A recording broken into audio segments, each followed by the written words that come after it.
What's up, everybody? It's your man, Brad Gilmore. Before we start the show today, I want to shout out one of our newest supporters, and that is Audible.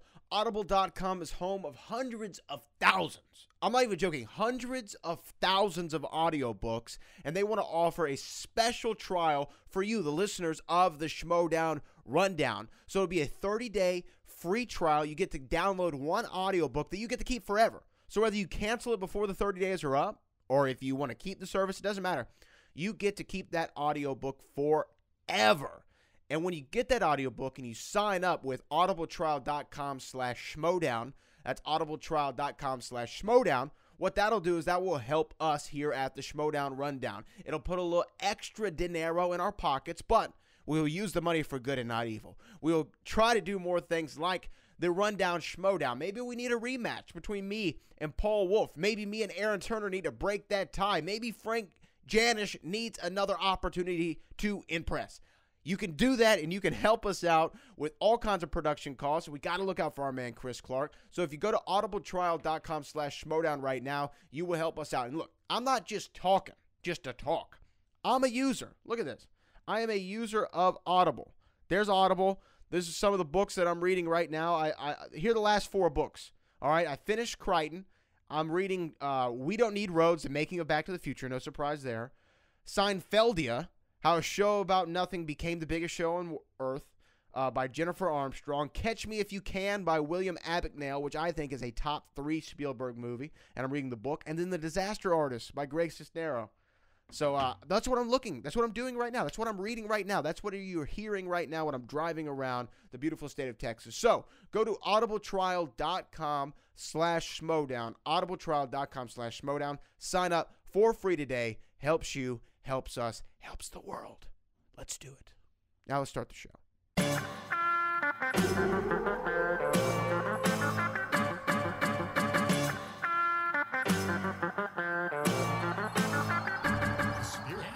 Ladies and gentlemen, it's time for the Schmoedown Rundown. Introducing first, Frank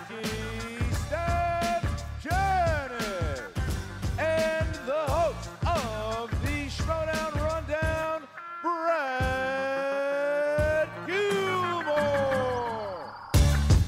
What's up, Movie Trivia Schmoedown fans? It's your man, Brad Gilmore, and this is the Schmoedown Rundown, the official after show for the Movie Trivia Schmoedown. I am joined this week by the man himself, the producer extraordinaire, the man who's on the ones and twos.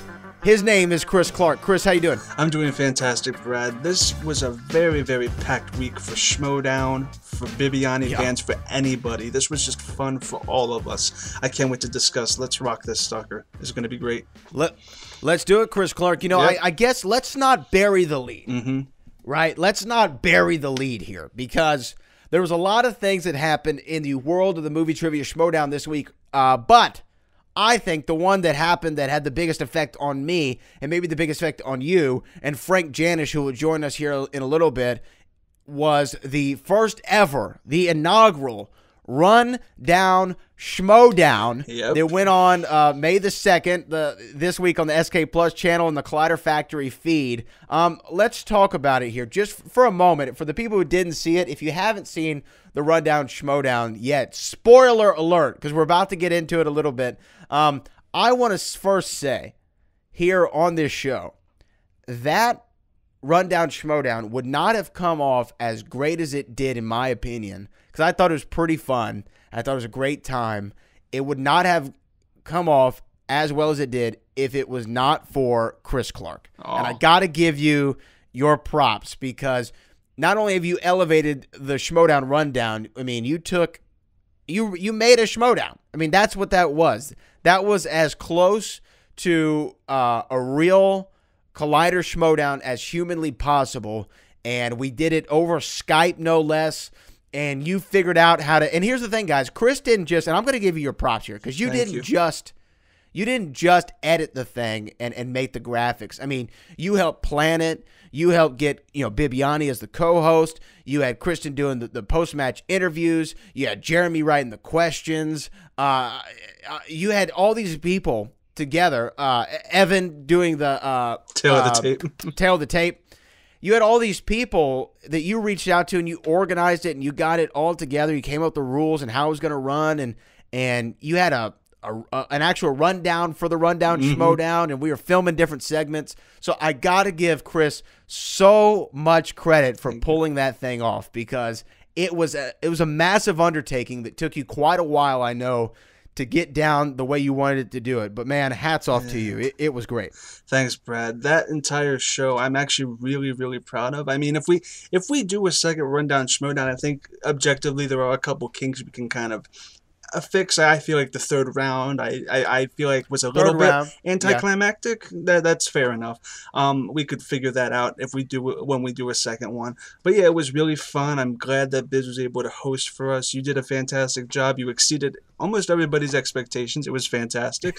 Paul won. It was a surprise. So I mean, it just having everybody together was really fun. And yes, I do want to give props to Brian Wood, who gave me all of the Schmoedown assets for me to modify. He helped me a great deal. His logo for the Schmoedown Rundown, I was able to modify pretty easily from his templates to make the Rundown Schmoedown logo. A lot of the editing styles I took from Aaron and RB3, who edits the Schmoedown. So thank you guys. Give you guys all the props in the world. Yeah, and I just can't wait for the next one. We basically did make a Schmoedown over Skype. That's essentially what we did. And Brian and Cobster and everybody supplied me with transparencies and the music and stuff. So it was a huge communicative effort, and I'm pretty proud of it. And I thank you for the words, Brad. No, man. I mean, it really. I watched the thing, and you know, when you're doing it, you're not sure how it's going to come off, and it really. And I don't want us to come off as too self-congratulatory, but it was just so much. It was so funny because Here's the thing. I don't think people realize the Rundown Schmoedown came about because I got a last-minute call from Booker T that said, I need you to be in Las Vegas this week. And I said, oh, okay, well, let me figure out how I'm going to get out of, hosting the show. So we actually recorded half of the show, and we set up an angle with Frank and I where Booker came in, and I slammed my computer shut. And it was all just an excuse for me to, get out of doing the show for that week, or at least the back half of it. And I was like, well, we got to pay this off some way. We're having this feud with one another. We're throwing in shots. People in the comments were like, everything all right with Brad and Frank? Is this kayfabe? Is this real? And so I sent him the whiteboard as a joke to say, I challenge you to the Rundown Schmoedown. And then next thing I know, Christian was like, hey, what if you get Aaron and Paul Wolf involved in it? And I was like, that's a fun idea. Why not? And it was just really fun to just do. Escalated. Like I said, yeah, it escalated, and then next thing I know, Bibbiani's hosting the damn thing, and we got a tail of the tape. We have post-match interviews. We have all these people coming together to do it, and it was fun. I did not know how it was going to turn out. I mean, I think I was like most people. I thought Aaron Turner was going to win, and I think everyone's predictions, the general people predictions, I think everything was like reversed. Everyone was like, as far as the poll went, everyone was like, Frank's going to win. Aaron's going to come in second. Brad's going to come in last or third. And Paul Wolf, who the hell is Paul Wolf? That's what I was saying too. And then it just, I got Back to the Future. Holy hell. I missed one. But, it was a really fun game. And I think that we impressed a lot of people. So, hey, who knows what's going to happen? I mean, I kind of think I would like to take Paul Wolf on now that I know who he is one-on-one. I think I could take him. I really do. That might be irrational confidence on my part, but I think I could take him. So who knows? There might be a Rundown Schmoedown too. There's a lot of potential there because we can get even like Jay and Ryan involved. We can do a lot of stuff with the Schmoes Know community. So it's all up there. So I mean, it's all possible. So it'd be fun. Well, it is all possible. But hey, let's talk about the Movie Trivia Schmoedown proper. That's why we're here. We have a big show for you today. William the Beast Bibbiani is going to join us again, the most frequent guest, I think, of the Rundown as of late, but I'm excited to have him on. We're going to be talking about his team match that he had, Critically Acclaimed Superhero News, big match. There's a couple other matches that we're going to talk about today. Obviously, Roca, Sneider. We're going to talk about Napzok and Knost. But let's discuss, there was a couple news bits. Let's first off throw it over to the powers that be. Patreon. There's been some reform Patreon tiers. Go check that out right now. I know that also the app has been made free. The Movie Trivia Schmoedown app is now free. That's pretty big news. And all kinds of things going down. And you know, Chris, Yeah. This might be some breaking news here. I might be breaking news. Ooh. But I'm pretty sure I'm going to be at the live Schmoedown event. Ooh. And if so, we might have to do some stuff rundown style out That's there. gonna be Hashtag great. Rundown Boys. And, that's turning out to be a massive event. And if we can sell out this Schmoedown event at the El Portal Theater, if we sell it out on a Saturday, no less, then that would make it all the more likely for us as the Schmoedown community, but the Schmoedown proper, to tour, to come to Pennsylvania, to come to Texas, to come to Illinois. It can happen if we sell this thing out. So if you're in the surrounding Los Angeles area, if you want to travel, if you can drive from Arizona, if you can drive down from Oregon or Nevada, or if you can fly, whatever you can do, make sure you're there on June the 3rd at the El Portal Theater, Schmoedown Live. Just go to the Schmoedown on Twitter. You can find tickets there.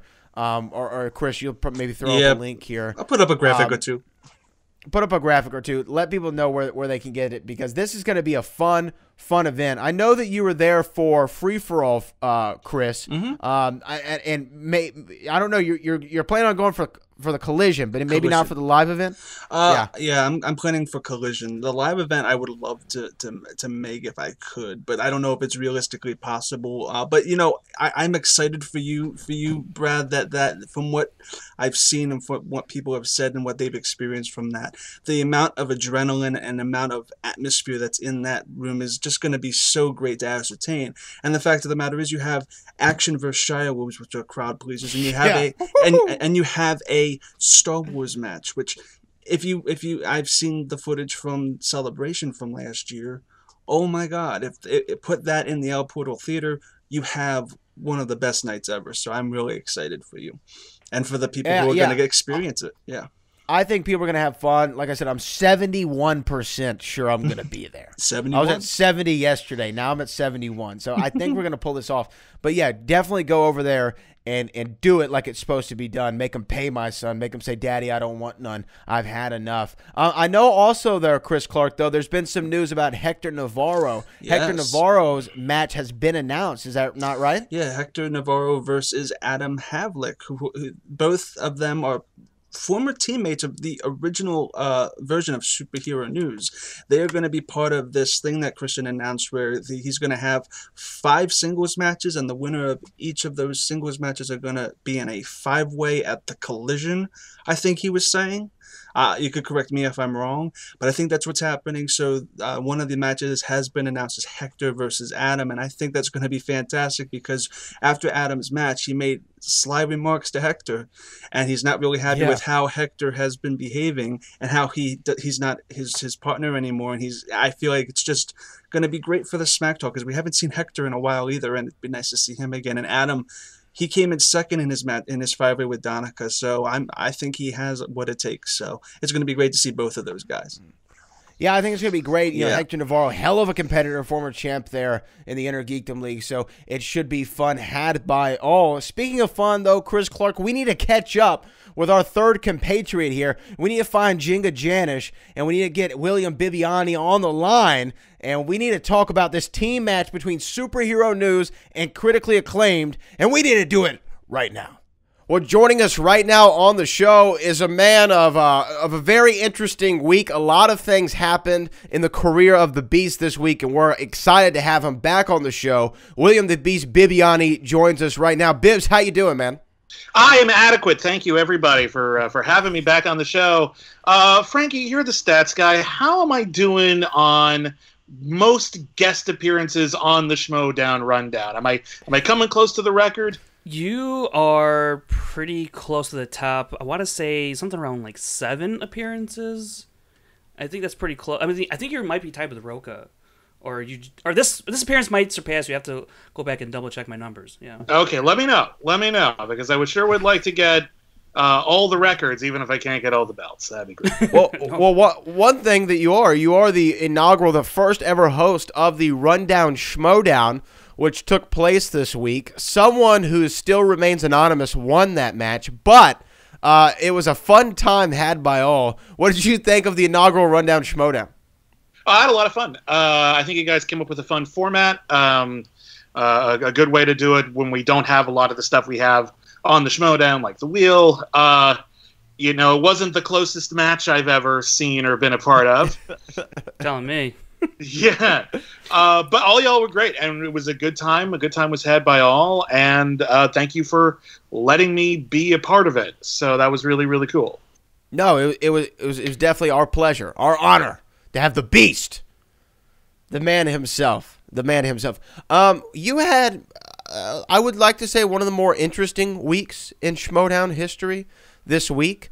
I guess let's start with your team match that you were involved with, and then we'll kind of get to the things that happened a little bit later on in the week.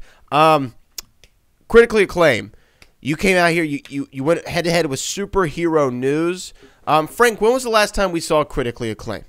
That was back in August of last year, so it's been quite a while. It's been 8 months, and we kept asking, when can we come back? And we almost came back a couple of times, and scheduling didn't work out, and it was rough. It was really, really rough, because we thought we came out of the gate swinging, and then we hit a couple, hit one thing, and then we missed that other thing, but just by this much. And then they were just like, don't let them near the gate for 8 months. And I'm like, no, we were swinging at that gate.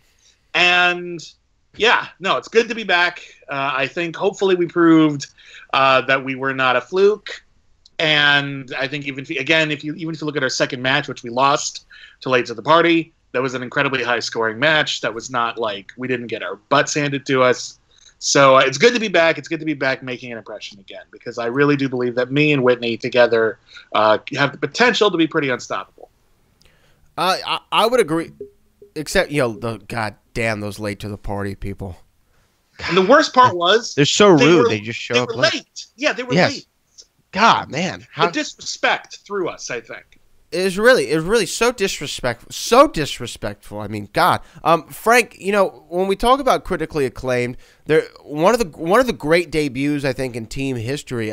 Just coming out swinging, and were you missing? Did you feel like you were missing Critically Acclaimed in the teams division? We have Modoc, we have Above the Line, we have the Patriots, we have Top 10 who's been putting in great performances, but it did feel like there needed to be another heavy hitting team, right? Yeah, because we have it's so dominated by the teams you just mentioned, and due to circumstances with that tournament being so close to the end of the year, and then you have Spectacular, capping off the end of the season, and now this season was front-loaded with new teams and new players and all that. So due to certain circumstances, it seemed like it was just being dominated by Above the Line and Modoc and Patriots, and there's still other teams and emerging teams like Wolves, but there was a team out there called Critically Acclaimed that made a big splash and had another big splash in the tournament for different reasons. And so it was good to see another well-prepared, a very strong team in this league that, to remind everyone that says, hey, you've seen, a couple of these teams kind of run the league for now, or as of late, but, Critically Acclaimed, Whitney and Bibbiani, William, remember these guys, because this is tough stuff for any team to come up against. Bibbs, what did you think about, though, you finally got the schedules lined up, your Critically Acclaimed could come back to the Schmoedown. How was the news broken to you that your opponents would be Superhero News? Well, I think if you'll recall, originally our opponents were going to be Top That. And then that just fell apart. These things happen. Everyone's got their own stories. Everyone's super busy. And to be perfectly honest, I was a little bit more concerned about Top That, because those guys are heavy hitters. They're major players, and Superhero News, they're talented, but they're newer. They've only played one match before. Sabina did very well at the free-for-all, but still, I thought maybe we might be able to leverage some of our experience and take advantage of that a little bit. But, the other thing is I like those people. I think they're all great. Of course, I like Top That as well. But, there's a part of me where it's just like, God, I want an excuse to unleash the beast. But everyone's like, no, they're fine. They're cool. I like them. So we came to play. We came to win. But we came actually to have a good time for once, which sometimes I lost sight of last year when I got a little too in character sometimes, perhaps for my own good. Yeah, you start Daniel Day-Lewising a little too much. But top that, though, and Frank, you can disagree with me if you want to. I think Critically Acclaimed would have ran through top that. And I say it because of this reason. And I know our producer, Chris Clark, is in love with me right now for saying that. But I think in that top 10 match, we saw the fatal flaw in top that. They are not aware of the rules and the strategies of the game. For the first time I ever went to a Schmoedown taping, the very first time, William the Beast Bibbiani was sitting behind me, and I remember peering over because you asked, for the score of that match or some match, and I think I actually relayed it to you, and then I saw you had like a notepad in your hand, and you were taking notes about the match. I don't know what you're writing there. You could have been doing your grocery list for later on, for all I know, but it looked like you were taking notes for the match, and I was like, okay, here's a tale of two cities here. Here's top that, who has an abundance of movie knowledge. No one's disagreeing with that, but not an awareness of the rules of the game and the strengths and the weaknesses of the players they're going against. And then here's William Bibbiani. Whitney wasn't there, but here's William Bibbiani noting it up.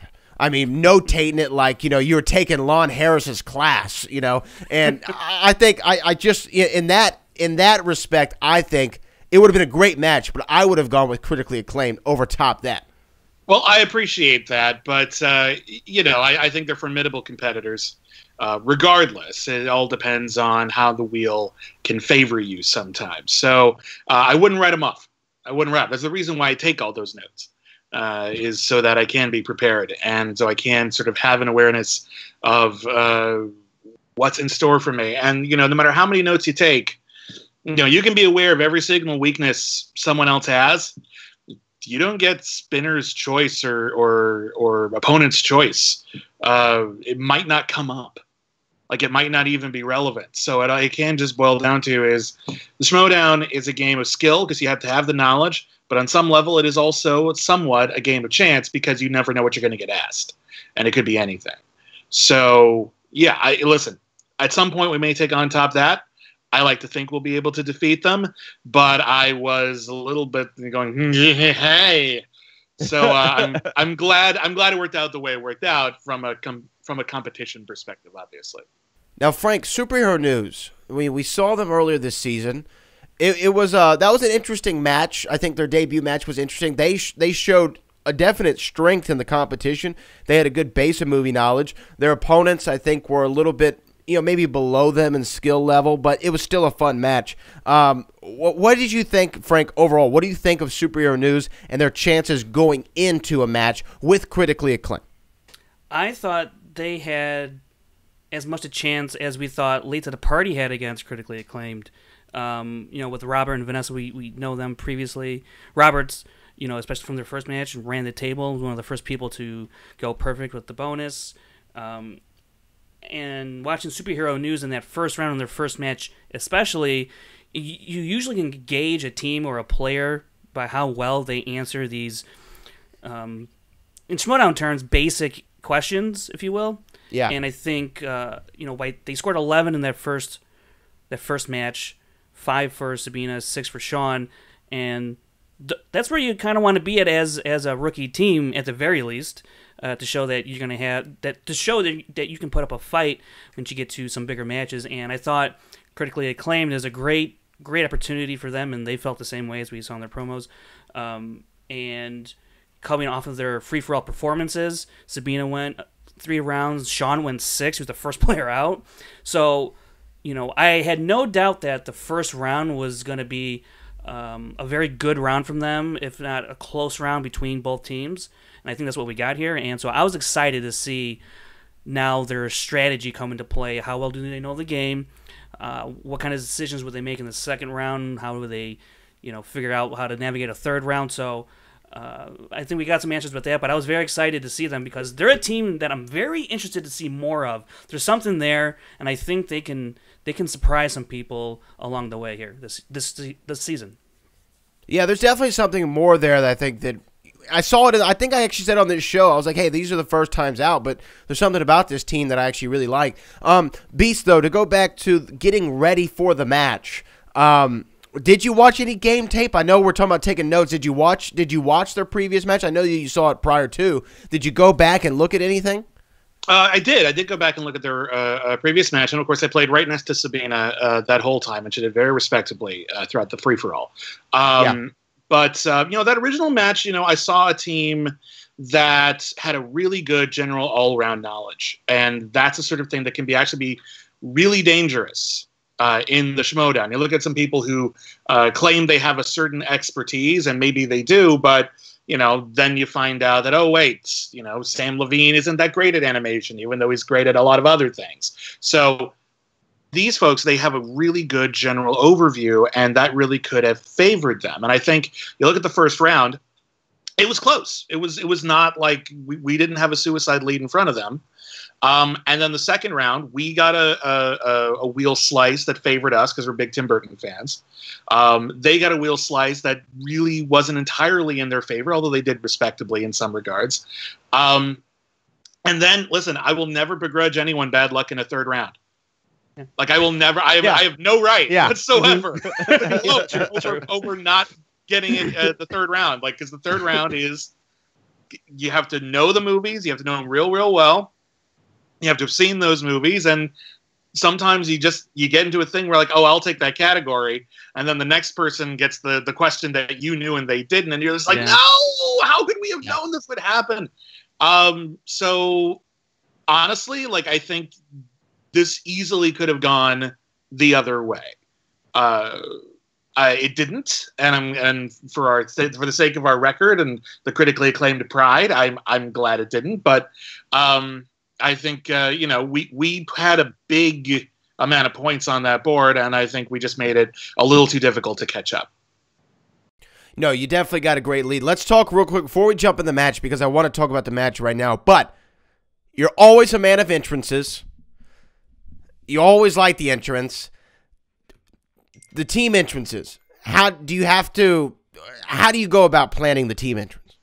Well, I talked it out with Whitney, and obviously it needs to be something we both agree on. And this one, we wanted to do something that was fun and engaging and got the crowd kind of pumped up because we hadn't been out for a while. We really wanted to make some sort of an impression, but we also we didn't have a lot of time to put together anything ornate. And so we thought, okay, well, what are our favorite movies? And we both said Step Up 3. Okay. Of course. And so we took one of our favorite songs. There you go. We took one of our favorite songs from Step Up 3, and we were just like, has anyone ever done a 3D entrance before? And we realized that they hadn't. So we put together some materials, and we just thought we'd have some fun with that. And I think it turned out okay. There were some things we wanted to do that we couldn't. That's usually the case with my entrances. There were a bunch of different 3D effects and stupid things we wanted to do to the camera that we just couldn't put together in time or didn't have the money for, and that's fine. But I hope it turned out okay. I don't know. I know it's not one of my biggest, most attention-grabbing intros, but I think we had a fun time. I'm not gonna lie, I was scrambling around my desk looking for some 3D glasses as this was going on. Yeah, me too. I looked at finally my Solar Eclipse ones, and I was like, that's not gonna work. And I was like, I just went to the theater. Will those work? I don't know. But yeah, that was pretty. I liked it, so it was new. We just asked, like, is this something you can do? Is it a complicated visual effect? Because we don't know. We're not After Effects experts. And they said, yeah, we can put that together, and they did, and it was a lot of fun. It was a lot of fun.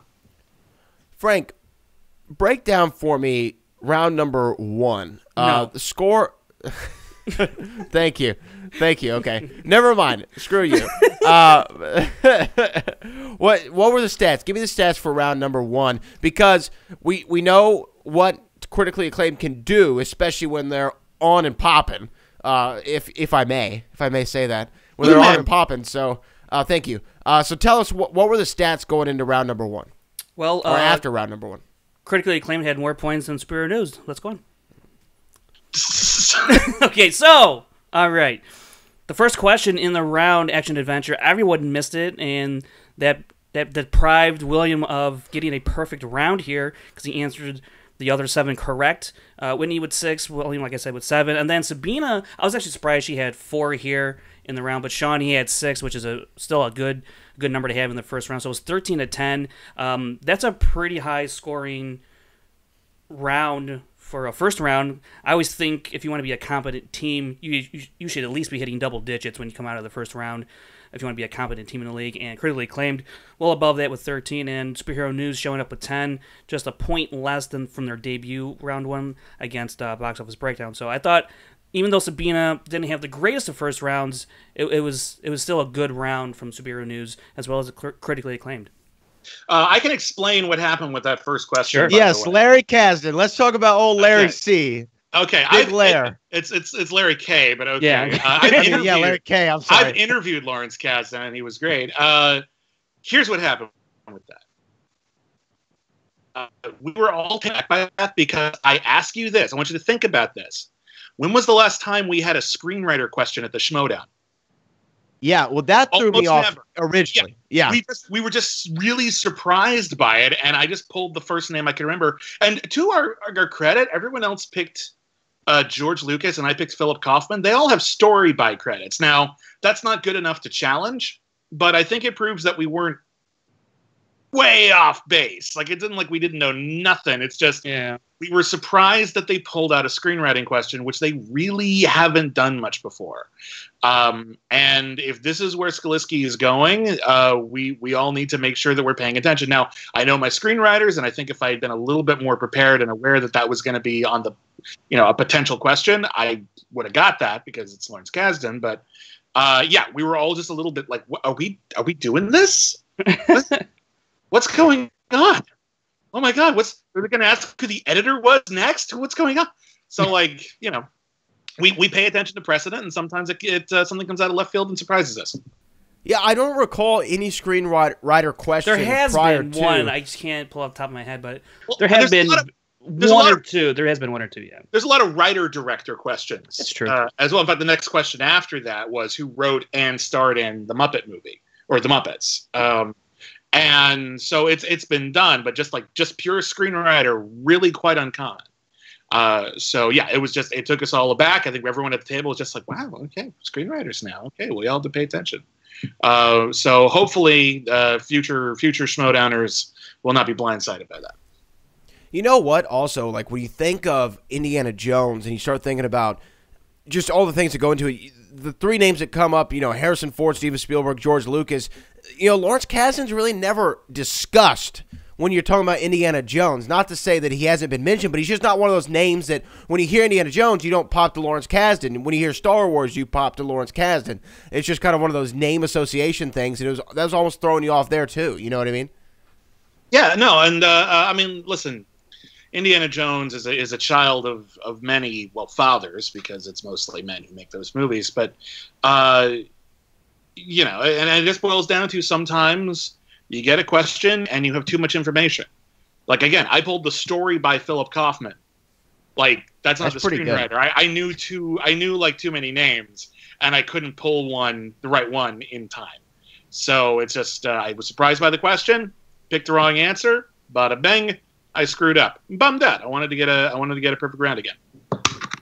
Well, you got 7 though thereafter. That's not a bad first round. What was going on against? Okay, so you saw obviously you were doing good. Maybe thrown a little bit by that first question. Everybody was though. So really, question 2 was initially the first question of the actual match. You know what I mean? Frank, what did you think? Did you think, okay, when you saw that first question, everyone blanks on it? Are you like, oh, wait, hold on now. Are we in for a little bit of a ride here? Or did you think, okay, yeah, it's the screenwriter question. I mean, I'll give him that. Well, things didn't really open up in that first round until the 6th question, the comedy category, where Superhero News got it wrong, both of them, and Whitney and Bibbiani got it right. So that's where it really opened up there. And until then, it was a pretty competitive round, but that really kind of started the lead that Critically Acclaimed would not relinquish. Yes, not relinquish. That brings us to round number 2. Let me throw it right back to you, Frank Janisch. Tell us the statistics, the stats. Give us the numbers, Sir Frankie, of round numero dos. Well, Critically Acclaimed, they spin Tim Burton, and I had a good feeling they were going to stick with it when I was watching this, and they certainly did. To come out with 10 points, they miss on a multiple choice, and they get burned for 1 point from Superhero News to steal, which I thought was pretty significant because, first of all, they had Critically Acclaimed had a 3-point lead. Superhero News, if they can somehow find a chink in the armor, they're going to need to take advantage of anything they can get their hands on, and they did. And then after that, Critically Acclaimed just slammed the door shut with the 5th and 6th question, answering those for 2 points each. And then once Superhero News goes, they spin Disney, and there was a bit of a debate there. And I like that Sean was like, "You don't seem sure, so let's spin again." And I guess it was a good move. They come away with 8 points through this round on Brad Pitt. Multiple choice a couple times. Although they did get burned on that first one by you guys Critically Acclaimed stealing for 2 points, and that's when I was like, that's going to be tough to come back from because they could still tie it, but they need to run the table, which I didn't really think was going to happen based on their body language and the way they were, going over that category at the point. So, ultimately, Critically Acclaimed earned 12 points. Superheroes earned 9, so now it's 25-19, a 6-point lead for Critically Acclaimed, and that all but says it's perfectly set up for a TKO, and that's exactly what I said to myself when this round was over with, because no one's ever come back from a 6-point deficit. I talked about in the stat segment that the biggest deficit anyone's overcome was Team Trek over the former iteration of Superhero News when Trek overcame a 5-point deficit. They were down 15-10 going into that last round, and Trek ended up winning. So, if Superhero News was gonna come back from 6 points, it would have been, I don't know if it would have been one of the all-time greatest comebacks or one of the all-time greatest collapses. Could have been both, I guess, but that didn't happen, and I think I just totally jumped ahead here. So it was a round 3, but we'll get back to round 2 though for one moment. Beast, when Tim Burton got called, obviously there wasn't a lot of hesitation. Really, I'm sure, to go for Tim Burton. Seemed very confident in that category. But the one question you missed was that Corpse Bride question, and it was kind of it was the Skalisky special there because he had the Elizabeth and then he had Emily. And then the other ones were like Helen and Margaret or whatever the hell they were. But Purple, wasn't it? Purple was one of them? Or was it was just random. Whatever it was. Rose. It was like Rose, Helen, and then Emily and Elizabeth. And, you went – I think you kind of weighed your options there, and you're like, well, we got a 50-50 shot at this. Elizabeth sounds right. Emily might be right. Let's go with Elizabeth. Is that kind of what the thinking was? That's exactly what happened. I've seen all of Tim Burton's movies, and I've rewatched most of them recently for an article I had to write, so I was feeling pretty good about this. Problem with The Corpse Bride is that it's actually – I don't think it's a particularly good – Tim Burton movie. I find it mostly kind of inert, so it doesn't really stick in your memory very, very well. And I knew in my heart of hearts that it was an E name, and of course there were 2 of them. So we conferred. We basically flipped a coin and we picked the wrong one. What are you gonna do? But yeah, it happens. Yeah, it happens. To multiple choice. So there you go. But did you think when Superhero News, boom, they get Disney, they spin again, land on Brad Pitt, which I think Brad Pitt, I don't really recall that category being selected so many times before. Mostly a third round category that pops up, never in the second round. Never in the second round. I don't really recall it off the top of my head. So for them to select that, were you confident, Bibbs, that, okay, this might be a more difficult category than they think or than maybe most people think? Maybe we'll have an opportunity at a couple steals here and really just put this thing away? Brad Pitt has a very odd and kind of varied career, and he can really focus on the handful of films that everyone has seen, your World War Z's, your Mr. and Mrs. Smith, Seven, whatever. Or you can get super duper mega obscure and go to that slasher he made in like the late 80s called Cutting Class, starring Martin Mull, and it's not good. So like there were a lot of possibilities. So that could have gone either way. I thought as far as, entertainer-specific categories go, I didn't think that was a particularly rough one, and indeed they got a lot of points off of it. I don't blame them at all for picking Legends of the Fall for that first question, because the second you hear that question, everyone at the table thought it's either Legends of the Fall or River Runs Through It. because they're basically the same movie, but one of them has a river. And they picked one, and we found out and we actually thought like, oh, I guess that was it. And then it turns out they like slightly miscalled it, and we were just like, oh, that's right. Well, then it's the other one. Then it's the other one. Then it's a river runs through it. Boom, done. So yeah, no, that was a pretty fair category, I think. I don't think you're right. I don't think it's been picked enough that they're down only to the most obscure questions. And again, they did okay in that second round. It just they had bad luck in the third.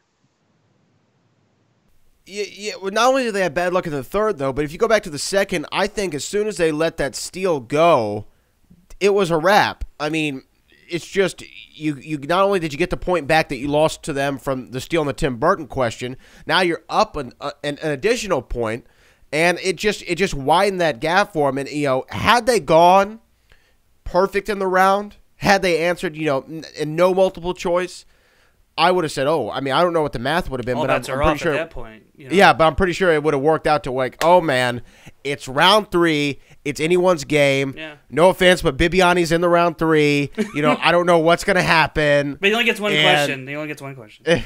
He only gets one question. That's true, but one question could be enough. And so, but it didn't go out that way. So you had to think, Bibbs, when it went into round 3. Oh, it's pretty much ours. I thought pretty good about it. This is the reason why, going back a little bit, we decided to go first. I've learned this the hard way. When you have a lead in going into round 2, you go first. You want to build that up because, yeah, they could catch up to you. But just seeing the difference in the numbers, like if you can get over a 20 and they're still in the teens, just that alone can just be like, oh, the little extra pressure, the little extra intimidation. You have to bridge that gap. And that's what we were hoping to do, and we were able to do that. And we had a pretty solid lead. You said yourself, no one's ever come back from a bigger lead than that, and that feels pretty good. But stranger things have happened in the Schmoedown to me. So I never ever until they announce the match is over, I never think it's a done deal. I've learned my lesson the hard way. Never. Do that. You get the knockout in the round. Congratulations on the win to Critically Acclaimed. Thank you. I have to ask our producer. I have to ask Chris Clark if you're available to speak for a moment. What did you feel about Critically Acclaimed's performance? I know you did a Take 3 reaction, so everyone go check out the Take 3 reaction if you want his expounded thoughts. What did you think of their whole thing? Well, look, I felt like this is actually just going off of 8 months of the never gonna be a team that'll amount to anything after late to the party's defeat. Like you get that feeling that there's a lot of pressure building up towards how good Critically Acclaimed was going to be. Now, thank God that Bibbs did so well in the free for all, because I felt like that just gave more momentum to this entire match, and it was so uplifting to see you guys actually succeed, Bibbs. It was fantastic. This match was great. I mean, we can't put into the fact that Superhero News did a fantastic job. They got 21 points at the end of the day. That would beat a newer team. That would beat a less experienced powerhouse team. So, I mean, I look forward to seeing them again. I felt like this was a great matchup, but seeing Bibbs and Whitney succeed was amazing, and this match just won my heart, and I hope that I don't have to deal with another loss again, because this is just going to be amazing pushing forward, and then they're going to rock it. So. Oh, don't put that on Bibbs. Don't put that on Bibbs. Yeah, that's a lot, man. Thank you. That's bad. I shouldn't have even asked him. Hashtag sigh. Hashtag sigh. Oh, man. Great. SMH, Chris Clark. But Bibbs, that was not the only thing that occurred with you in the Schmoedown universe this time around, this week that was. There was a big match, a very anticipated match for a lot of fans.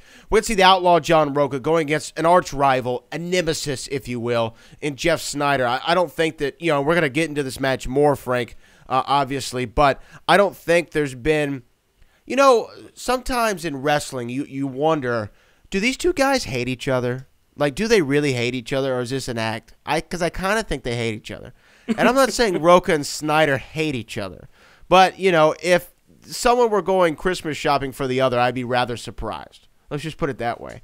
And so a lot of anticipation for this match. The result was the result. We're going to cover that more in depth. But what happened after was another historical moment in Schmoedown history. Not only did we see something that we did not expect, we have confirmed the existence of time travel, and we have a big match set up for the Beast. We saw Old Man Beast come to the present wearing a Four Horsemen shirt, saying if Young Beast doesn't use his #1 contendership, then the entire thing could implode. Everything.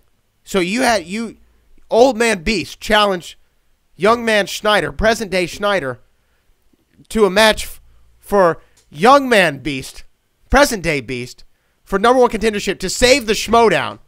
Do I have that about right? That was insane. No one saw that coming. Listen, I wasn't there. I only know what I saw. I saw what happened, and I wish I'd been there. Yeah.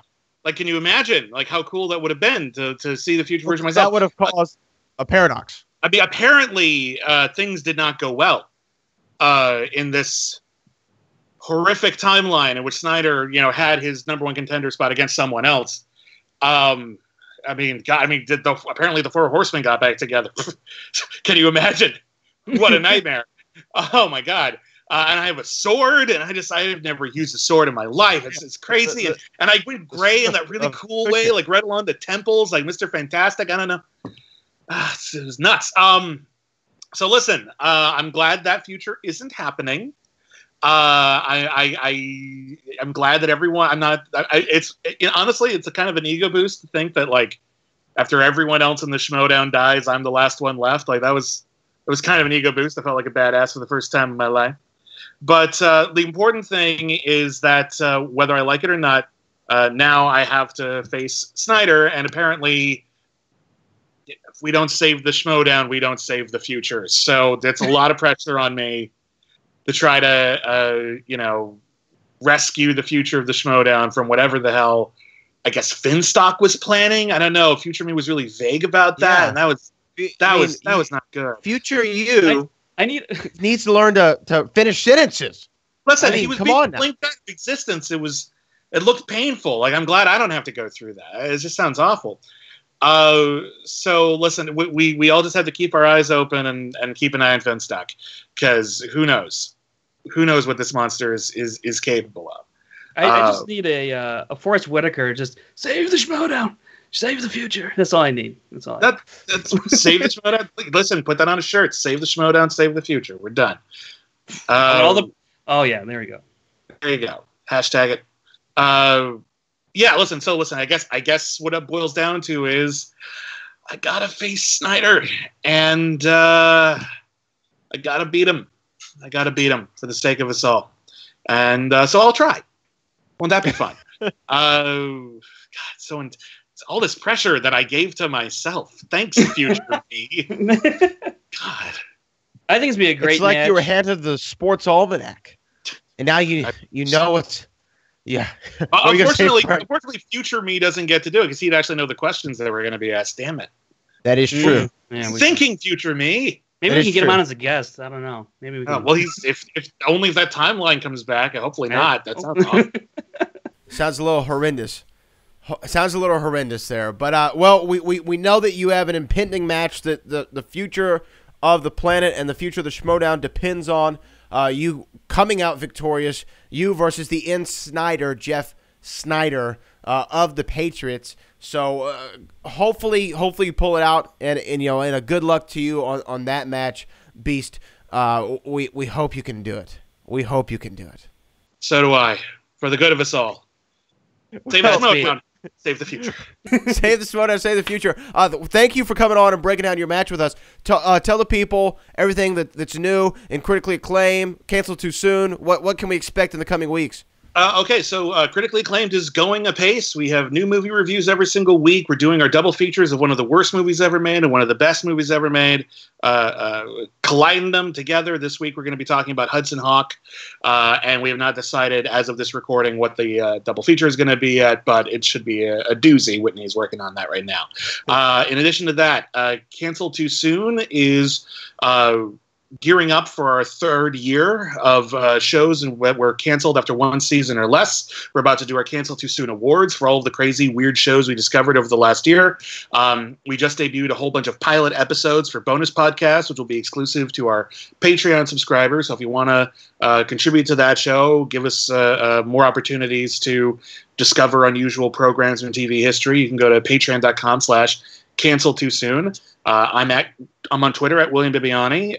The Cancel Too Soon podcast is on Twitter at CanceledCast. We spell canceled with one L, which, yes, is accurate.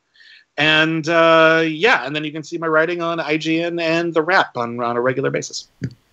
That is the beast, William Bibbiani. He is going to have to leave us now and prepare to save the future. Beast, we appreciate you, and if there's ever a Rundown Schmoedown 2, maybe you can host that. But if not, we will probably see you on this program again very soon. Anytime you can have me, I'll be here. That is the beast, William Bibbiani.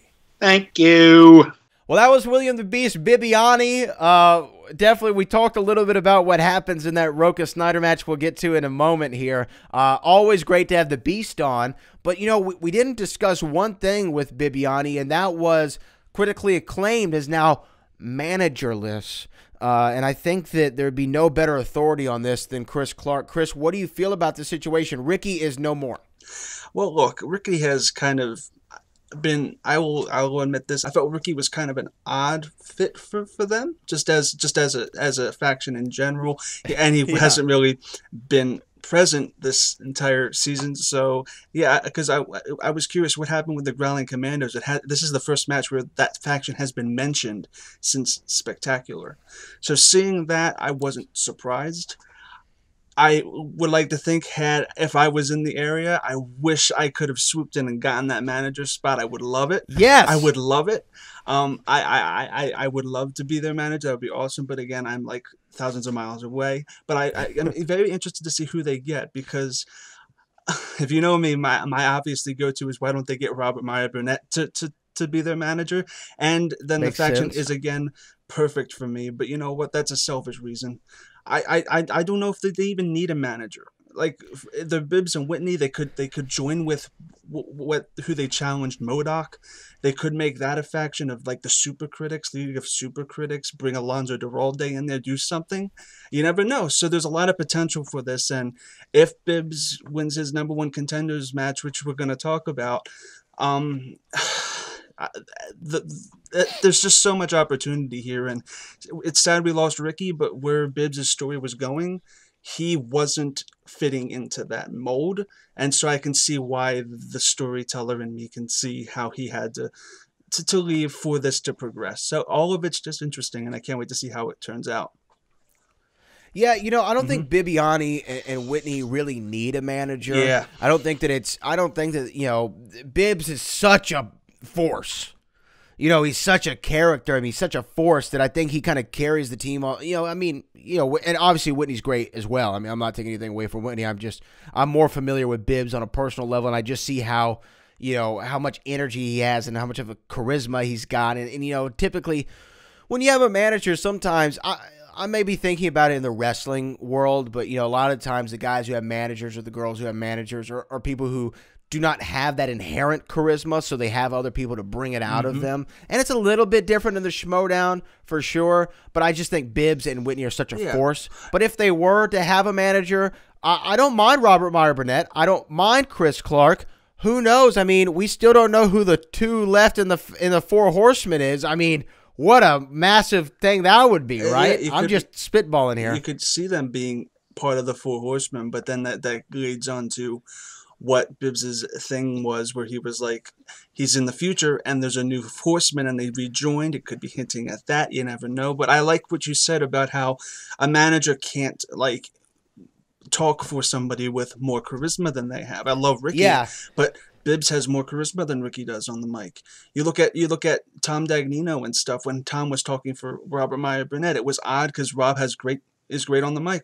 Why would somebody need to talk on the mic for somebody who's already great on the mic? So I can see where you're coming from. So you never know. I really feel like this if Critically Acclaimed just stays Critically Acclaimed and there's no more Growling Commandos, so be it. I still get Whitney and Bibbs in the competition, and that makes me happy. So what it is. It is what it is. So no more Ricky, but hey, we'll see what happens. And a great win by Critically Acclaimed there. I mean, phenomenal stuff. And I really think they're going to have a great 2018. Hope to see him in the ring again soon in the Schmoedown arena. Now, this next match we want to talk about, Matt Knost versus Napzok. This was a Patreon exclusive match. It was the prelim on Sneider Roca. Let's just kind of brush over it, not so quickly. I want to talk about a couple of things in general, but I want to get to the main event. What was your overall thoughts on this match? Let me say this, I loved this match on paper, right?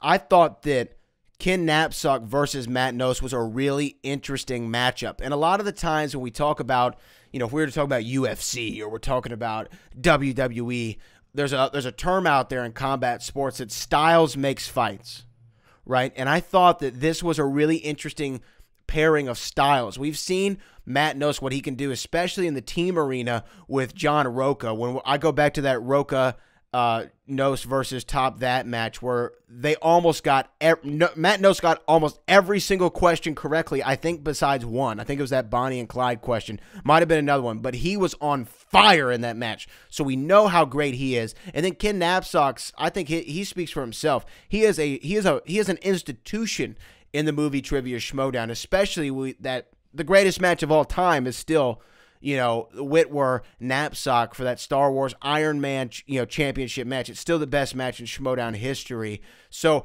I think that this was an interesting matchup. I loved the styles coming together. What was your overall thoughts of this Patreon exclusive match?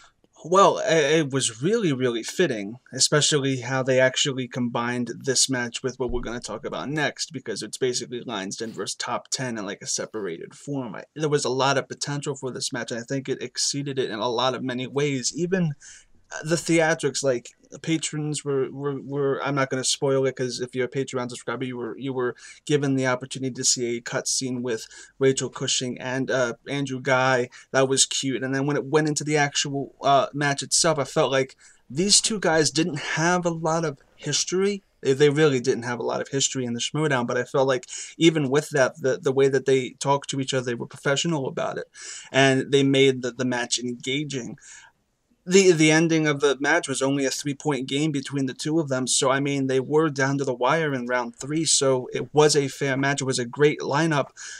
Did it exceed my expectations? Not too much, but I mean it was a good match and it was entertaining, and I would watch it again.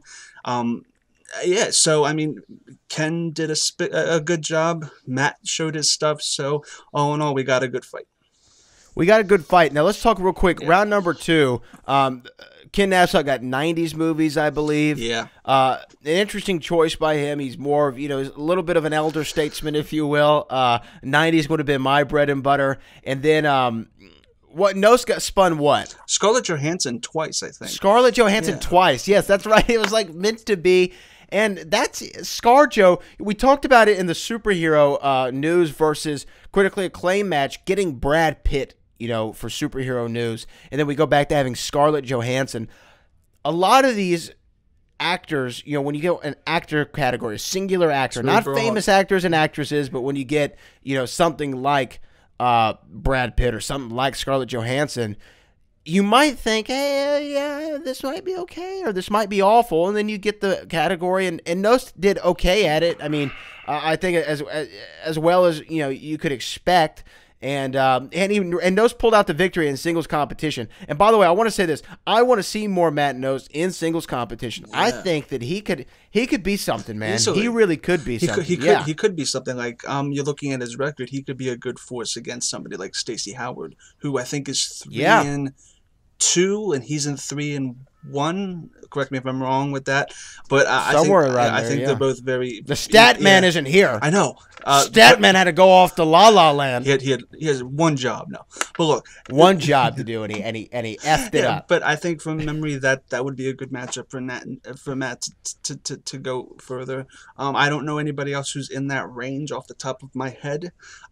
So I mean, he there's a lot of potential for Matt, but with Ken, his record sucks right now, but that still leaves him open to maybe like challenge some of the newer people that have been in the league. So looking, and he's got June 3rd right around the corner. And he has June 3rd. So, I mean, that could bring him up too. So if they actually start doing more singles, a singles Star Wars match that's not an Iron Man match, or maybe it is an Iron Man match, we're going to see Ken again because everybody loves Ken. And he seemed a little defeated, but you know what? Ken will bounce back. And it wasn't a terrible performance either way you look at it. No, absolutely not. No. And I, like I said, I think Ken's an institution in the Schmoedown. To me, he's a lot like Josh McCouga, where it's just like Josh McCouga's like a 500 Schmoedown player, but we don't care because he's an institution. We like to see John Roca. It's almost like I'm trying to think of a good comparative off the top of my head of somebody, you know, sometimes you just like to see the guys who are just there. You know, when I was growing up as a wrestling fan, Hardcore Holly was a guy who was always around, and I loved Hardcore Holly. And one time I got to meet him, and we had a long talk. I was driving him to the airport, and we had a long talk, and I was just telling him, man, like, no matter what, when I turned on WWE, I could take a year off, 5 years off, or 2 weeks off. Hardcore Holly was always there, and he always looked the same. He was always kicking ass, and he was like an institution in the WWE, WWF, and that's kind of what Ken Napzok and guys like Josh McCouga are, is they're just institutions to where their record doesn't really matter as much as we like to see these personalities and we like to see these competitors play. Yeah, like you're looking at Matt Knost and Ken Napzok as two powerhouse people who are good on the mic and are good and entertaining. Are they the best in the game? No, but chances are, if you look at what the matches have aired and whatnot, you could take a break from the Schmoedown for like maybe a month or so. Look at the newest match that's up, and you'll see Ken's face because he's announcing something, or you'll see Matt Knost because John Roca plays like every other week. So I mean, it's just great to see the familiar faces in the league and stuff. And ending the round on 12 and 11 wasn't that bad. So I mean, these guys still, even in round 2, were able to keep up with each other and make this match at least interesting and entertaining. Yeah, absolutely. Yeah. And I think that you know, we see Ken Napzok so much, you're right, like on the desk and stuff like that. So he's just kind of a welcome presence in the Schmoedown. And like I said, he's one half of the best Schmoedown match ever. So whenever you have that credit to your name, I want to see you on the screen more. And you brought up something interesting about these two matches that we saw for the Friday match was Lions Den and Four Horsemen. Yeah. You know, our top 10 and Lions Den going at it, kind of just split up. We saw that devastating loss top 10 did to the Patriots. I mean, one of the most controversial matches in Movie Trivia Schmoedown history. And then you have John Roca go to the live event, old John Roca form, looked like the Roca of old, just like he did in that top 10, top that match. And he came back and he whooped JT's ass. I mean, he put it on him something serious. Now he was going to get that shot at Sneider. There were some number one contendership implications in this match. Added just another layer of drama to the ever interesting story of John Roca versus the Patriots in general, and in this case, Jeff Sneider. Sneider, as Booker T would say. What was your excitement level going into this match? Well, it wasn't necessarily excitement. It was kind of skepticism, only because I love John, but I know that John is his own worst enemy when it comes to getting into his own head. Like, I know, I've noticed. How so? Expound upon that. Because look, sometimes when John is playing, he kind of does get into his own head sometimes, and I feel like his round ones, if he has a strong round one, I feel like momentum is what drives John. And if John does really well, that just drives him to succeed, and it gives him more drive. This is just John as being John, and I feel like, I don't know if you agree with me with that or not, but I feel like if he has a good round one, he's going to most likely have a really good round two, and it's going to be down to the wire. He had a good round one. It's just that he missed a couple questions and knew he knew, and it kind of, I think, his round one, even though his performance was decent, kind of affected him in the long run, and I feel like John himself just needs that momentum, and when any sort of momentum gets in the way, he kind of doesn't find his footing as well, but he found it, and I feel like it's just John cares so much about this game, so He does. and it's kind of just John's character, and you can't really change that. I love John Roca. I mean, the Outlaw is what got me into him. this, and I agree with you. You know, I remember one time I had him on my podcast, and we were talking about. I was like, you know, are you up all night, you know, preparing for this match? He goes, up all night. I'm up for weeks preparing for these matches, and it just tells you how seriously he takes it, and you gotta love somebody who has so much passion for the game. Before we get into the actual match itself, let's talk about something interesting, an interesting pairing at the table. We had the former champion Christian Harloff, the kind of commish Christian Harloff, and we had the current singles champion Sam, the Inglorious One Levine. Wow, an interesting dynamic there, an interesting set, you know, two interesting characters at the desk. Something that I never really thought about Sam Levine doing commentary for the games, especially as the sitting champion. And furthermore, for him to be sitting next to Christian Harloff, the guy who he took the championship off of. What a fun dynamic. What did you think of Sam Levine on commentary? I'm just grateful. We talked about this when we saw Bibbs at the desk, when we saw Jen Sturger at the desk. It's just great to see. Rachel at the desk, too, happened. It's just great to see these people who usually just see as competitors actually getting their chance to be commentators, because they have all had podcasts. They've all been on Movie Talk. They all know how to talk on mic.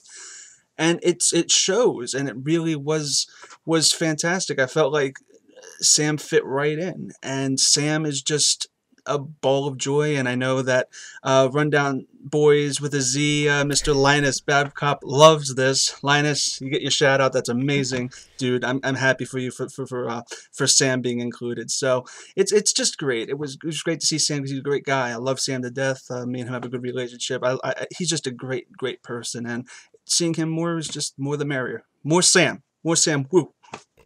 More Sam, another Chris Clark favorite. Yeah. Yeah, I like seeing them at the desk. It was just a fun thing. And then it was interesting, though, how they got later into the match. Christian Harloff was like, all right, you don't get to see the document anymore. Which I know some fans have pointed out before. You know, oh, well, the competitors are kind of getting an inside look at it. And I understand the criticism. I don't know. I mean, the questions are always different, so I don't really know how much stock I put into that. I understand it, though, and for the sanctity of the game, and especially for the championship, I understood the call for Sam to not see questions. Was it past round 1, I believe? So it was like mid-round 2. Yeah, I feel like mid-round 2 or something like that. Yeah. With that, it's just Christian covering his butt for the potential comments. So I feel like it's just, you can't retain anything you see on there. It's just the fun of the game. Nobody's going to actually utilize that to cheat. But you know what? It's better to be safe than sorry. I understood his choice by doing it. Did I give a crap? Nope. I don't think you gave a crap either that he was sitting there looking at the document. I mean, these guys love to play the game, and anything that ruins that for their experience is just something that they wouldn't do anyway. So that's a great point, Chris, because you know, they love to play the game. Why would they ruin it for themselves? Yeah, they wouldn't want to do that. And I always find it funny, you know, some of the comments that you read of people calling stuff out. And I mean, even people are even giving conspiracy theories about the Rundown Schmoedown. So you never know. You never know what's going to happen. You know, it's fun. And I love that people take it so seriously, because we take it seriously too. That's why we do an after show about it. But I think that sometimes, you know, okay, let me tell a personal story here. The guy who cuts my hair, right? He's a strange guy. I like him a lot. I've known him for years, but he's always talking about, you know, the Illuminati this or this and that, or, you know, this conspiracy or that conspiracy theory. And I told him one time, I said, hey, man, do you think that you're just looking for conspiracy theories and that's why you find them? And he was like, huh, I never thought of it that way. And that's kind of what I think about people in the Schmoedown community. Not everybody. It's a very small percentage, but I think some people are out there looking for a conspiracy, looking for something to complain about or something to point out or something to get angry about, and they just, it's like, it's a game. You know what I mean? It's a game at the end of the day. So let's not. I love that people take it seriously. We were just talking about John Roca, but then, you know, from a competitive standpoint, But it's just that's a cynical standpoint that you don't want to take. Yeah, I don't want cynicism is my least favorite quality, and I don't think that I think people need to stray away from that and enjoy the game. That's a tangent. We're off that. Let's get into round number 1. Like you said earlier, Jeff Sneider is beating John Roca at the end of round 1, 7-5. Couple of just flubs there by John Roca, especially when it came to the Fast and Furious 6 question about who played Shaw. The main villain in Fast and Furious 6. Of course, it was Luke Evans. He put Jason Statham, the brother, in Fast and Furious 7 and 8 is when he made his debut. So I understood that flub. That was just kind of a not thinking it all the way out. And, the other ones, that was really, to me, that was his biggest mistake right there was, he thought he knew it. Blindfold Roca was writing down. Got to give him an A for his penmanship this time around. I could read everything right on, John. But to me, that round 1, Jeff Sneider was there to play. He wasn't there to screw around. He wasn't there to be funny, fun. He was there like, look, this is a real match. I'm not even joking. This had like a heavyweight title fight feel at the MGM Grand in Vegas. I mean, there was so much tension in the air. I mean, John Roca's even cussing Jeff Sneider out beforehand and flicking him off, and it's just all kinds of stuff. I was like, whoa. It just had a real intense vibe, and I know Jeff Sneider came to play, and he was not messing around when it came to this round number 1, almost getting a perfect round. He did. And look, you're looking at this round 1 as something like, as I was saying earlier, it was getting kind of in, like, John was really in the zone, and he did kind of flub. I think that is because he was kind of maybe overthinking a little stuff. But yeah, Sneider was there to play. And I think a lot of the momentum is, like, I've noticed is that, like, with the line, I feel like even though in his post-match, he kind of wanted to dismiss the JTE losing as any reason why he did so well or why he was achieving what he was doing. I think JTE losing gave himself, Sneider, momentum to beat Roca, because you're looking at this as like the Patriots at this point are looking at above the line versus them, and they're waiting for their moment, and a lot of that is like the Patriots are a champion team.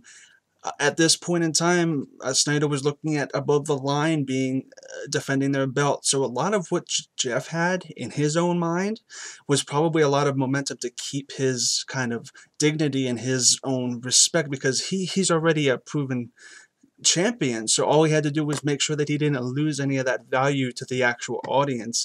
And that itself is valuable to have when you're going into a match like this, because it just gives you, again, I'm using the word momentum, but a lot of this whole match was built on it. And the amount of drive they both had was just astronomical, and it just made the match more passionate. So this round 1 was great. No, it was. And you know what? You bring up something interesting about JT losing and motivating Jeff Sneider. It's funny because top 10 loses to the Patriots, motivates Roca to beat JTE. Roca beats JTE. JTE loses. That motivates Jeff Sneider. It's a domino effect. Yeah, I mean, it's just like these guys it just keeps happening between these two. Let's talk about round number 2. Round number 2, we got to see Roca going up and spinning spy movies. Once again, he's blindfolded, by the way. Yeah. Spin spy movies. And he's like, I don't really want to take that. Spins it again and gets biopics. Like the John Roca specialty. Somehow it happened. He got biopics and did pretty good in the category.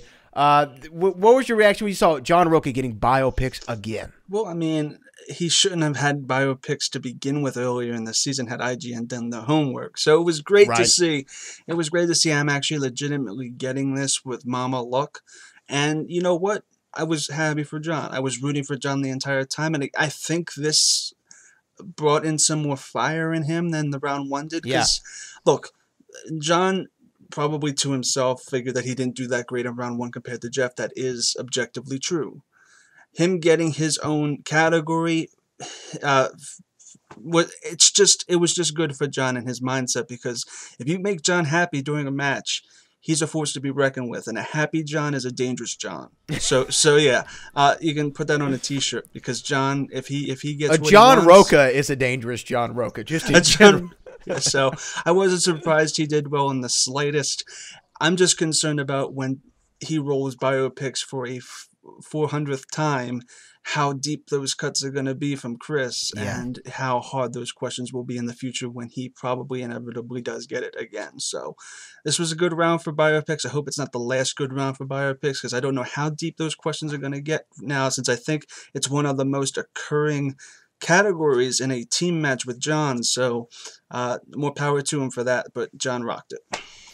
No, he definitely did. And then we saw Jeff Sneider going up, spinning directors. Yeah. Was a little bit unsure what he wanted to do. We saw Dagnino come to the mound and try to coach him through it a little bit. I was surprised by that, yeah, because I thought. Why were you surprised by that? I thought directors was his strength. I didn't know why he was hesitating, because Sam Levine on the actual desk said that directors was a strength of his. So I was concerned, or not concerned, confused why he was hesitating, because I don't think directors is a category we see that much. So it was just kind of odd to me. I don't know if that was to you or not. Yeah, I mean, it was a little strange. He was just staring at it. I didn't really know what his mentality was. I would love to get his analysis of that. But he, I don't know. It might have just been like, okay, Roca got This is probably what it was in my head. Roca got biopics. That is his ultimate strength. I feel good about directors. I don't feel great about directors. I mean, it could be anything, when the category pulls up. It could be, who directed, who directed Surfer Dude starring Matthew McConaughey. It's like, I don't know. So I think maybe he was like, is there anything else on this wheel that if I spun, I know I'd crush 4 out of 4 for sure. And I think that's why he looked at it for a little bit. And then he was like, you know what? At least directors, I feel confident enough that I'll get some of them right. If I get stuck on one, I can go to multiple choice. I do have the lead. I think he was just weighing probably everything in his mind to make sure it was the best choice, and it was the best choice for him.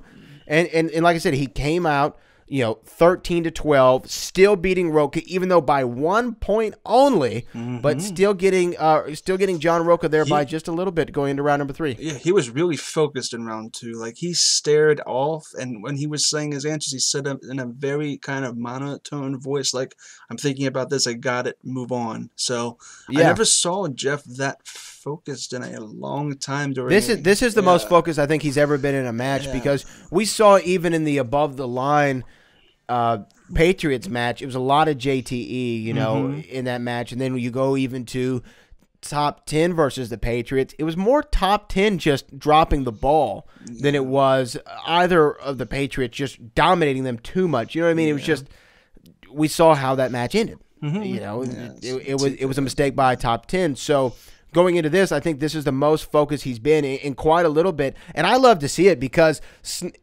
Jeff Sneider, I mean, let's not forget, I mean, he was the underdog in a lot of these single competitions. He came up short against Christian Harloff. This guy beat the Godfather, though. This guy beat Drew McQueenie in a major upset. He's not a joke. I mean, it's not like he's the Jim Neidhart to JTE's Bret Hart in this Hart Foundation. He carries his own weight in this competition, especially in singles. So for him to come and be so focused, it was surprising, but then again, I don't know if it should have been, because he is a great player. It wasn't surprising, more the fact that I'm just glad to see it. Like, I mean, I love Jeff to death, and I mean, for the most part, he's been this character, but for once in a match, I kind of felt like the real Jeff was showing through there, and he was really focused on wanting to win it, and I really commend him for that. So I mean, Jeff just exceeded expectations and was great. So I mean, it worked out for him, and round 2 rocked for him as well. So I mean, win-win for Jeff. I'm happy that his focus pulled through. Yes, no, definitely. So let's get into round number 3 here. Let's talk about John Roca's was behind. He goes first. His 2-pointer was, what actress, and I want to talk about this, what actress voiced Esmeralda in Disney's The Hunchback of Notre Dame and went on to appear in Charlie's Angels Full Throttle? I agree with Jeff. He didn't need that. I agree with Jeff Sneider. Jeff Sneider kind of protested to this and said, well, what's that whole Charlie's Angels thing about? He didn't need that in the question. And he's right. I think that this question was way too leading. I feel and look, I love Sklisky. Sklisky, you're my guy. You're my guy. If you wrote this question, I understand. I just don't think that the latter portion of that was needed, because it gave too much of a clue. Because if you didn't know who voiced Esmeralda in The Hunchback of Notre Dame, you go, okay. Who was in Charlie Janisch Full Throttle? It wasn't Cameron Diaz. It wasn't Drew Barrymore. It wasn't Lucy Liu. Oh, Demi Moore. And I think it's kind of an extra hint. It's like a lifeline at the end of the question. I feel like we don't know what questions are submitted by viewers. Yeah, Chris says that all the time. Yeah, it might not be a Chris question. It's just he always gets blamed for everything. Well, yeah, he's just the MacGuffin or whatever. The whatever the guy that we all look to. Yeah. So, but the scapegoat. That's what the term I was looking for. But you're looking at it like this. It's no coincidence that it was a Charlie's Angels Full Throttle question in addition, which makes me think it was fan submitted, because maybe a fan was like, hey, this Charlie's Angels thing is hilarious, let's put in a question that kind of references it. Boom, boom, boom. I can commend that. But I feel like obviously a callback to the Shire Wolves match with Napzok and Dagnino, when Dagnino said Charlie's Angels Full Throttle, which also was kind of a coddling question. So so yes, it is a bit coddling. It is a bit like, if you don't know it's Demi Moore, maybe the question can help you through. But again, it was only a two-pointer, but it was still a round 3 question, and that's still not an excuse. And every point counts. Yeah. So I would have just stopped it with you with the Hunchback of Notre Dame, because Esmeralda is a pretty famous character in Disney, and you should, because Hunchback is not the most obscure Disney film ever made, so you could have stopped there. They didn't. Hindsight's 2020. I guess he would have gotten it anyway. So, well, I don't know if he would have. I don't think John Roca needed the Charlie's Angels part, but I think that it was, and I think he would have gotten it regardless, because he went on to name the actor who played the Hunchback himself. But I think that it was an extra, it was a crutch, and maybe even it verified or it solidified his answer in his mind before he gave it. And I don't think it was unfair advantage on John's part. I just think that the question was a little bit worded strange. If that was a 5-pointer and if it was a 5-point question like that, and it was down to who would win and lose, you challenge that question right away. That's a challenge. Absolutely. Because you do not, that's inexcusable to have as a 5-point question. Like if, for example, Bibbs were to lose to Sneider with a question like that, and Sneider got the coddling question, and Bibbs would have lost, he would have challenged or something like that, because that would have enraged the fan community. But the fact that this was a 2-point question, we don't need to really dwell on it to feel like it was bad, but I feel like it's not the greatest question that's ever arisen in the Schmoedown. And I hope they learn from the mistake, because it's great that it happened now and not in something as dire as I just mentioned. So, yeah, absolutely. Yeah. And I think, these things don't happen often, but when they do, no. I think these are the things that you point out as a fan, other than, Sam Levine, we can't let him see the document, brother. I think that this is something that you need to point out a little bit more. John Roca gets the question correct. It was Demi Moore. Goes over to Jeff Sneider, who said who played the character Dewey in 1996's Scream. He gets that one correct. In fantasy sci-fi, John Roca, for his 3-pointer, says who plays the lead soldier Johnny Rico in Starship Troopers. Gets that one correct. Goes over to Jeff Sneider again. Meryl Streep famously said the line, "The dingo got my baby," in what movie? He said Darkness instead of Dark, and it cost him the question, which was a really big moment for him. So he goes over to Derek Cianfrance, directed Ryan Gosling and Bradley Cooper in what 2013 crime film? Gets that one right. Throws it back to Roca for horror thriller in what 2016 in the 2016 film The Witch. What is the name of the evil goat that the children claim can speak to them? That's a 5-pointer if I've ever heard one. Yeah. John Roca did not know that one. We knew he didn't know it off as soon as he heard it. It's not a bad way to lose. It sucks that he didn't know it, but it's not like it was not like it was the Luke Evans question and it was just a brain fart. This one, he's just like, I've never seen the movie.